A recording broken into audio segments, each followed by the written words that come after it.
BPL শুরু ২৭শে December. থাকছে না ৩ ফ্র্যাঞ্চাইজিস। রাজনৈতিক পট পরিবর্তনের পর থেকেই আলোচনায় ছিল বিপিএলে একাধিক ফ্র্যাঞ্চাইজিস অংশগ্রহণ করবে। আজ সেই আলোচনার সমাপ্তি ঘটেছে। আসন্ন বিপিএল নিয়ে আজ কথা বলেছেন বাংলাদেশ ক্রিকেট বোর্ডের সভাপতি ফারুক আহমেদ। বাংলাদেশ প্রিমিয়ার লিগের পরবর্তী আসরের সময়ও জানিয়ে দিয়েছেন এই সভাপতি। বাংলাদেশ প্রিমিয়ার লিগের পরবর্তী আসর শুরু হবে আগামী ২৭শে ডিসেম্বর। আজ মিরপুর এক সংবাদ সম্মেলনে বিসিবি সভাপতি একথা জানিয়ে দিয়েছেন।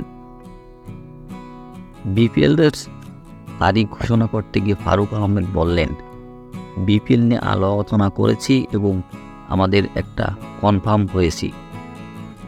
টিমের ৯৫% দল কনফার্ম। ৩টা পরিবর্তন হয়েছে। নিয়মকানুন নিয়ে আলোচনা হয়েছে। ড্রাফট হবে ১৪ই অক্টোবর এবং ম্যাচ শুরু ২৭শে ডিসেম্বর। দেশের রাজনৈতিক পট পরিবর্তনের পর থেকেই গুঞ্জন ছিল একাধিক ফ্র্যাঞ্চাইজিসকে আগামী বিপিএলে দেখা যাবে না।